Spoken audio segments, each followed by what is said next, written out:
교독하도록 하겠습니다. 오늘 주신 하나님의 말씀 마태복음 28장 16절에서 20절까지 말씀입니다. 마태복음 28장 16절에서 20절까지 말씀입니다.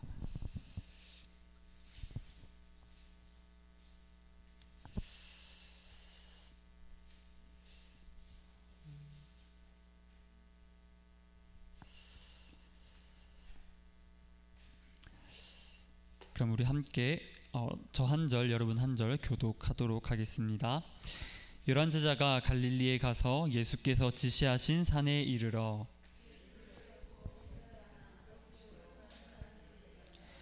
예수께서 나와 말씀하여 이르시되 하늘과 땅의 모든 권세를 내게 주셨으니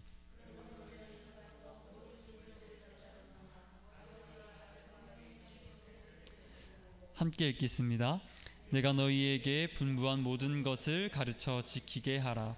볼지어다 내가 세상 끝날까지 너희와 항상 함께 있으리라 하시니라. 아멘. 오늘 본문은 예수님께서 하신 가장 중요한 명령이자 가장 위대한 명령입니다. 그래서 이 말씀을 우리가 뭐라고 하죠? 네 글자로? 네, 맞습니다. 지상명령이라고 부릅니다. 얼마 전에 학과에서 친구들과 이런 이야기를 나누다가 지상명령에 대한 이야기가 나온 적이 있습니다.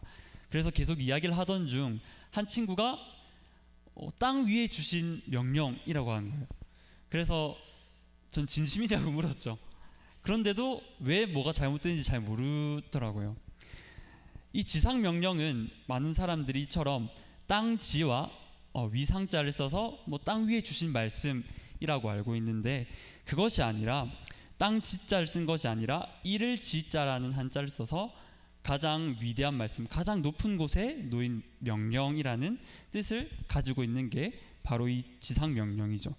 가장 높은 명령, 그렇기에 그 누구도 거역할 수 없는 명령이 바로 이 지상명령인 것입니다. 예수님께서 왜 인간의 모습을 취하셔서 이 땅에 오셨습니까? 예수님께서는 왜 십자가 고통을 견디셨습니까? 그리고 예수님께서는 왜 다시 부활하셨습니까? 바로 당신의 백성들을 그들의 죄에서 구원하여 주시기 위해서 이 땅 가운데 오시고 또 고난 받으시고 부활하신 것이죠. 길과 진리 되신 그 당신을 믿는 자들에게 구원에 이른다는 그 복된 소식을 전하시기 위해서, 이 복음을 전하시기 위해서 이 땅 가운데 오신 겁니다. 그렇기 때문에 우리에게 주신 이 복음 전파의 명령은 가장 위대한 명령이고 그것이 우리 성도의 사명인 것이죠. 이 말씀은 우리에게도 참 중요하지만 제자들도 아주 중요하게 받아들였던 것 같아요. 그래서 마태, 마가, 누가, 요한이 각각 마태복음, 마가복음, 누가복음, 요한복음에 이 복음 전파의 명령을 기록한 것을 볼 수 있습니다. 오늘 예배의 시간을 통해서 우리에게 주신 이 지상 명령이 얼마나 위대한 명령인지, 또 이 명령을 우리가 어떻게 실천해야 되는지 깨닫고 또 실천하는 삶을 살길 예수님의 이름으로 소망합니다. 우리 함께 16절 말씀 다시 한번 읽어보도록 하겠습니다. 함께 읽겠습니다. 열한 제자가 갈릴리에 가서 예수께서 지시하신 산에 이르러. 아멘. 오늘 본문 16절을 보면 조금 이상하다고 느껴지는 게 한 두 가지 정도가 있습니다. 먼저는 예수님은 12제자를 데리고 있었는데 11제자만 이렇게 갈릴리로 왔다는 것입니다. 왜 12제자가 아니고 11제자가 갈릴리로 모였던 것이죠? 네, 맞습니다. 가룟 유다가 예수님을 배반하고 그 죄책감에 빠져서 이제 목매달아 자살했기 때문에 이미 그는 이 땅에, 이 세상에 없었던 것이죠. 가룟 유다는 자신의 욕망 때문에 예수님을 배신하고 배반했고 그리고 나무에 목매달아 죽었어요. 그렇게 자살하는 비극을 맞았던 거죠. 그런데 중요한 것은 비단 가룟 유다만이 이렇게 예수님을 배신하고 부인했던 것, 배반했던 것은 아니라는 것입니다. 분명 예수님을 팔아넘기는 것에 가장 적극적이었던 사람은 가룟 유다였지만, 그럼에도 예수님의 입성 때 예수님을 찬양했던 그 모든 백성들이 예수님을 십자가에 못 박았고 또 가룟 유다만이 아니라 11제자 모두가 예수님을 부인했다는 것을 우리가 이미 알고 있습니다. 심지어 다른 제자들은 몰라도 저는 예수님을 절대 부인하지 않을 것입니다 라고 고백했던, 다짐했던 베드로조차 예수님을 3번이나 부인했던 것을 알 수 있죠. 이렇게 모두가 실패한 상황 가운데서 왜 유다만이 이런 비극을 맞이했던 것일까요? 그 이유는 회개가 없기 때문입니다. 더 근원적으로 말하면 유다는 예수님에 대한 이해가, 하나님에 대한 이해가 부족했던 것이라고 할 수 있을 것 같습니다. 예수님을 3번 부인했던 이 베드로는 예수님께서 구원자시고 또 치료자시라는 것을 알고 진정으로 회개할 수 있었죠. 그렇게 하면 예수님께서 우리의 죄를 사하여 주실 거라는 것을, 다시 회복시켜 주실 것이라는 것을 알았기 때문에 그렇게 할 수 있었고 예수님께 돌이킬 수 있었습니다. 그런데 반면 유다는 예수님을 단지 선지자 중에 한 명 또는 기적을 일으키는 사람, 아니면 조금 특별한 사람으로 생각했던 것 같습니다. 그래서 예수님을 팔아넘긴 그 후에는 죄책감에 빠져서 예수님께 돌이킬 생각 없이 그냥 비극을 맞이한 거죠. 그래서 오늘 본문 16절에 나온 것처럼 11제자만 갈릴리로 모인 것입니다. 또 두 번째로 생기는 의문은 바로 제자들을 갈릴리로 부르셨다는 것입니다. 이게 왜 의문인지 잘 모르실 수 있지만 제가 아는 한 교수님께서 매 수업마다 이런 말씀하십니다. 학생들이 반응이 없을 때마다 여러분들은 궁금하지 않겠지만 제가 머리에 새겨드리도록 하겠습니다, 이런 말을 하는데, 이 말씀을 보면은 조금 교수님께서 하시는 그런 말들이 왜 그렇게 하시는지 이해가 되는 것 같습니다. 갈릴리로 부르셨다는 것, 어떻게 보면 그냥 부르셨다라고 생각할 수 있지만 이 갈릴리는 호수 근처고 산악 지역이었어요. 그래서 많이 소외되고 사람들이 살지 않는 곳이었죠. 로마 시대 때는 혁명가나 반란자들이 근거지로 삼았던 그런 곳이 바로 이 갈릴리 지역입니다. 오늘 본문 지상 명령에 대해서 예수님께서 말씀하시고 제자들을 부르시는데 이 갈릴리보다는 사람들이 많이 살았던 예루살렘 같은 데 부르셨으면 더 좋았겠지 않습니까? 더욱이 죽으셨던 예수님께서 부활하셔서 그 앞에 나아가 예루살렘에서 그 한가운데에서 내가 다시 살아났다, 내가 정말 하나님이다, 하나님의 아들 예수 그리스도다 라고 증명했다면, 그리고 너희가 못 박아 죽였던 내가 다시 살아났다, 만져보라고 하셨다면 정말 그 파장력이 더 컸을 것이고 더 큰 부흥이 일어났을 텐데 예수님은 소외된 지역 갈릴리로 제자들을 부르셨다는 것입니다. 왜 그렇게 부르셨겠습니까? 그 이유는 예루살렘은 제자들이 실패한 장소였기 때문입니다. 예루살렘에서는 12제자들이 이미 예수님을 배반했죠. 실패하고 예수님을 떠난 자리였기 때문입니다. 하지만 갈릴리는 어떤 장소죠? 갈릴리는 예수님께서 내가 너희로 사람을 낚는 어부가 되게 하리라 하시면서 처음 제자들을 부르셨던 그 장소고, 예수님께서 사역을 시작하셨던 그 장소였기 때문에 제자들을 갈릴리로 부르신 것입니다. 너희가 실패했던 그 자리, 그 예루살렘에서, 그 역겨운 땅에서 내가 있기 싫다라고 하시며 피하신 것이 아니라 넘어진 제자들을 다시 일으키시기에 가장 좋은 장소는 그들이 출발했던 장소, 또 시작했던 장소로 돌아가는 것이었기 때문에 제자들을 갈릴리로 부르신 것이죠. 우리에게도 동일하게 적용할 수 있겠습니다. 우리는 때로, 아니 자주 넘어지고 실패합니다. 그럴 때마다 처음에 그 믿음의 자리로 나아가야 하는 것이죠.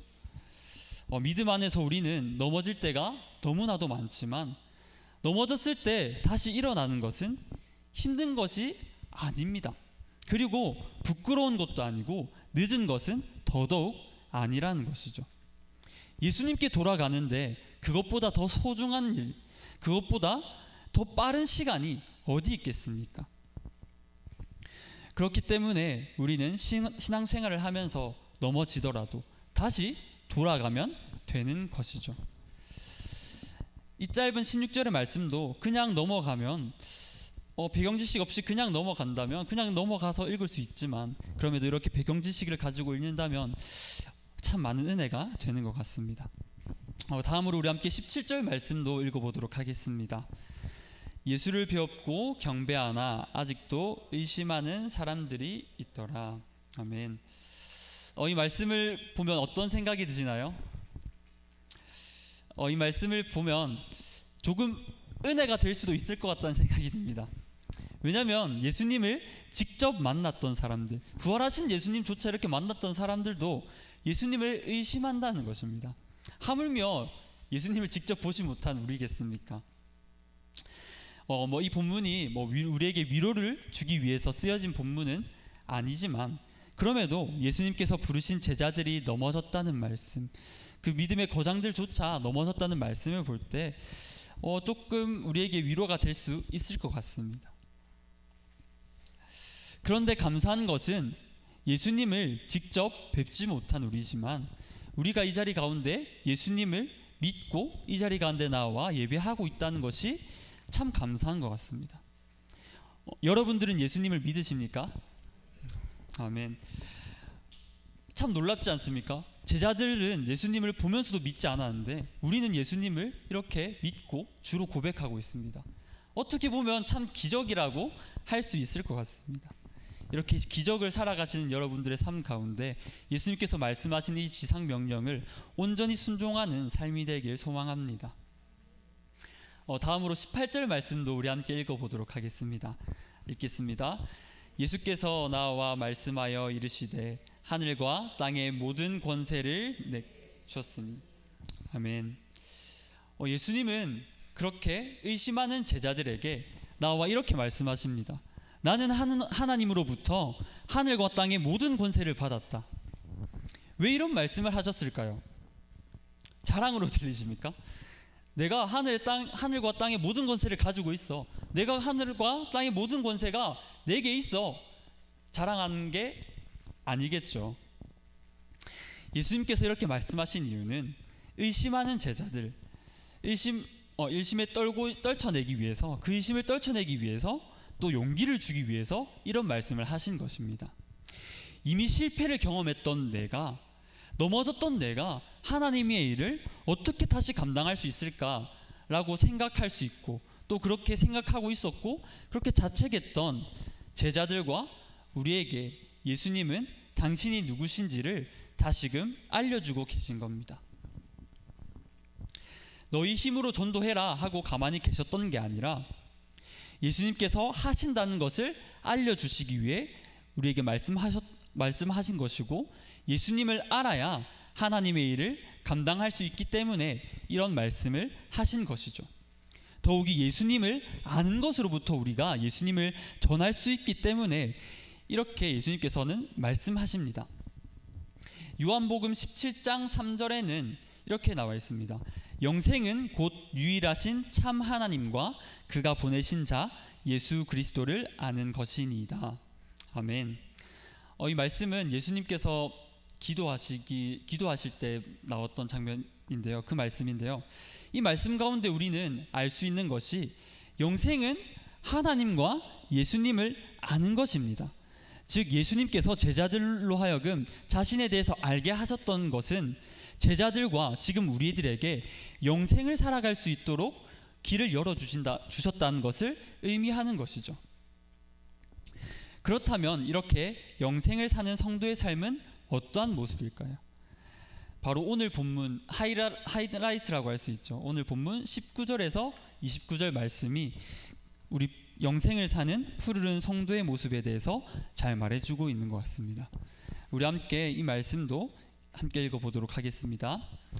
그러므로 너희는 가서 모든 족속을 아버지와 아들과 성령의 이름으로 세례를 베풀고 내가 너희에게 분부한 모든 것을 가르쳐 지키게 하라.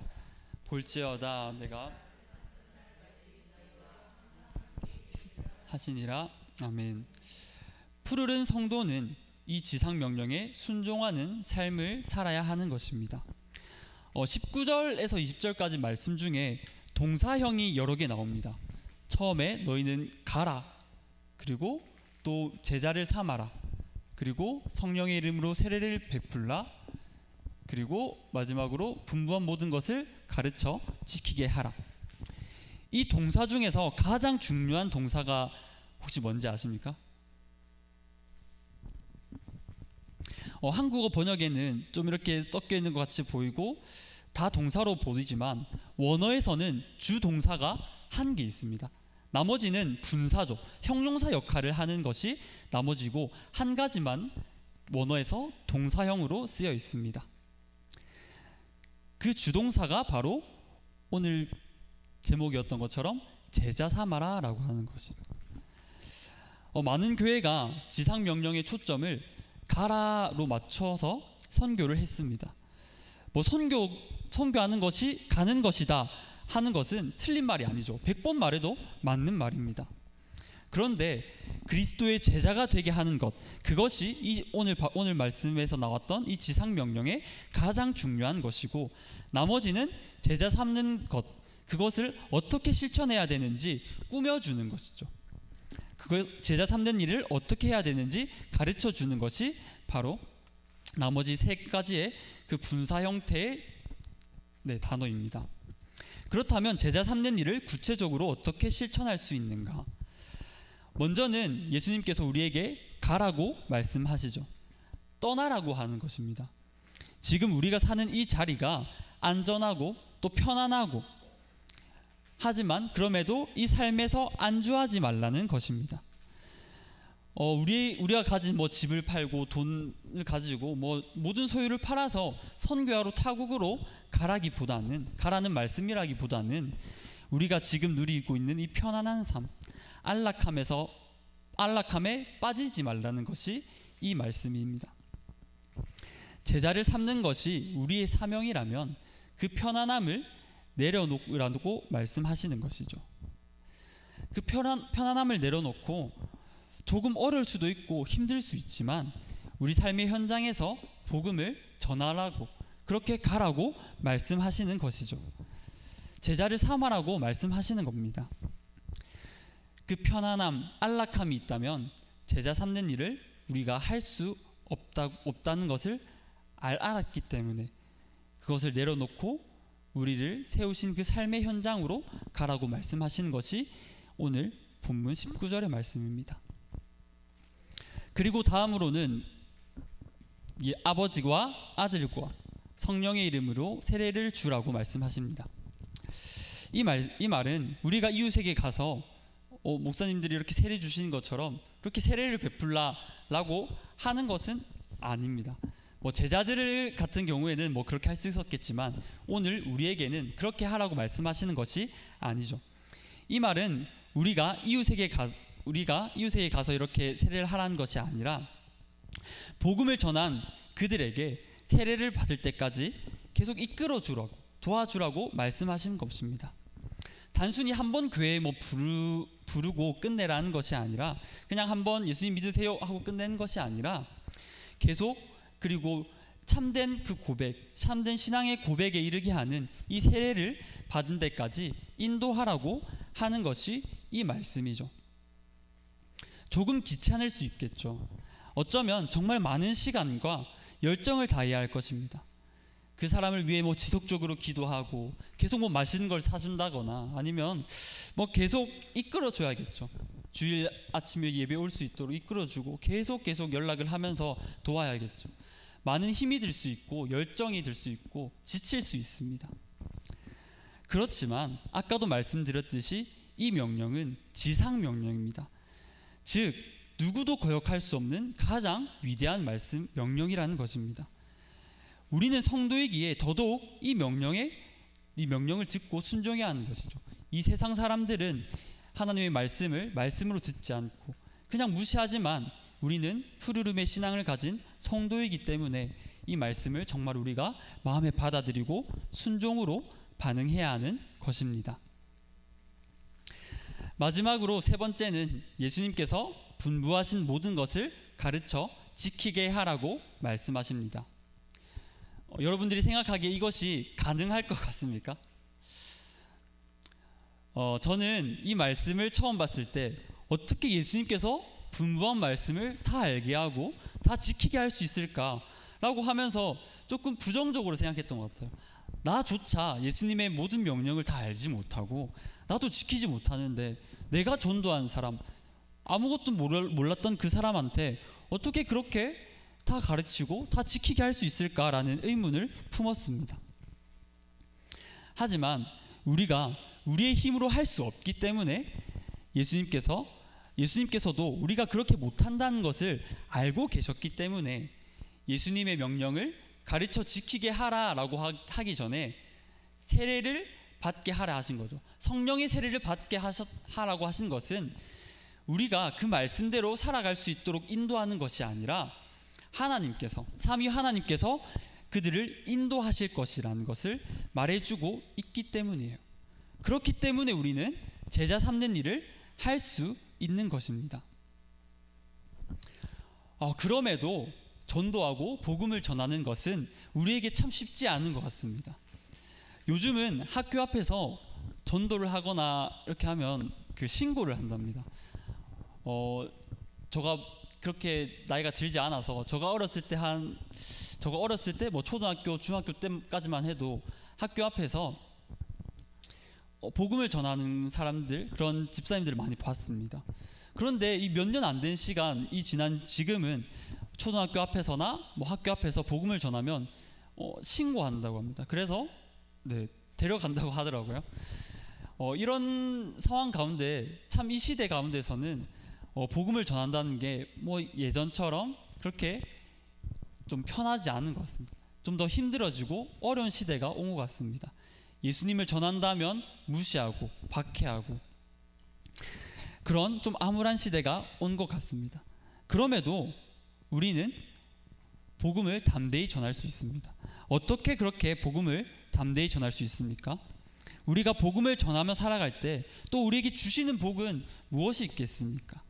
그것이 바로 오늘 20절 하반절 말씀입니다. 제가 읽겠습니다. 내가 세상 끝날까지 너희와 항상 함께 있으리라. 아멘. 복음을 전하는 것이 어렵고 힘들지만 우리가 예수님의 이 지상 명령에 순종할 때 예수님은 우리와 함께 해주신다는 것입니다.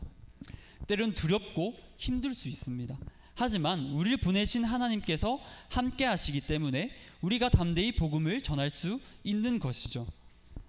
예수님께서 우리와 함께 하신다는 것은 우리가 할 수 있는 일은 없다는 것입니다.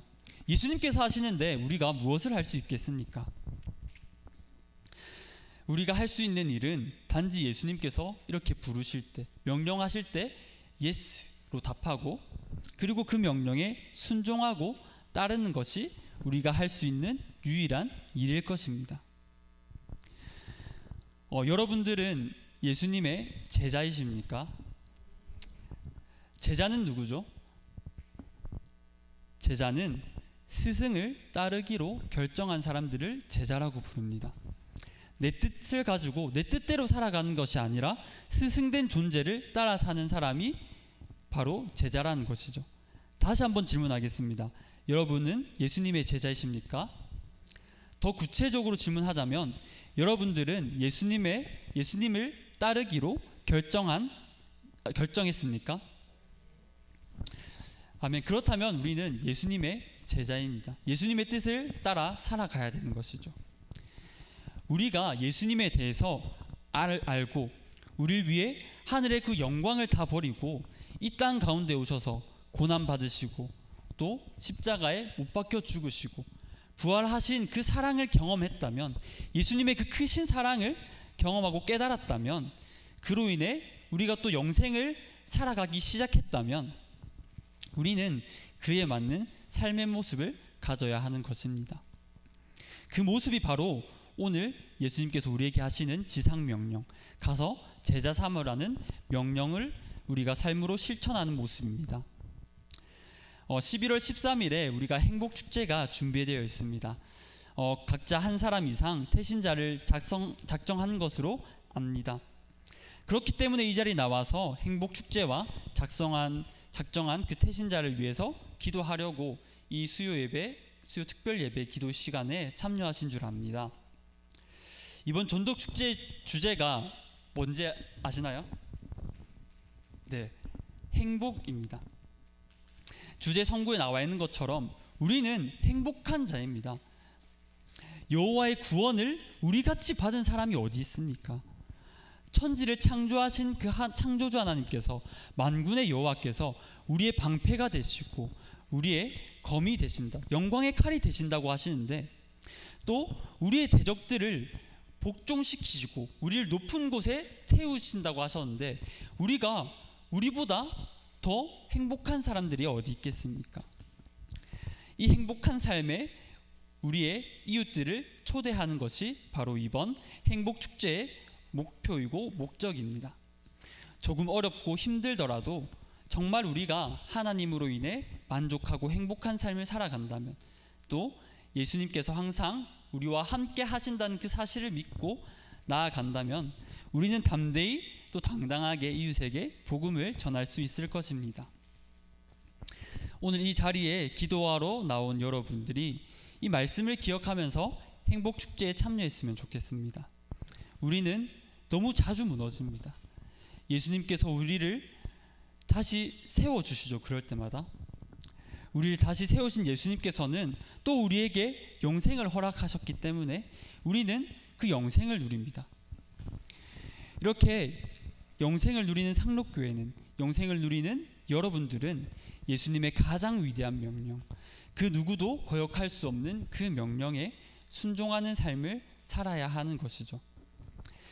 우리가 그렇게 살아갈 때, 그렇게 살려고 다짐할 때 예수님께서 세상 끝날까지 우리와 함께 해주실 것이라는 사실을 기억하며 담대히 또 감사함으로 이 지상명령에 순종하는 여러분 되시길 예수님의 이름으로 축복합니다. 우리 마지막으로 함께 따라 고백합시다. 신앙이 푸르른 성도는 예수님의 지상명령에 순종으로 반응합니다.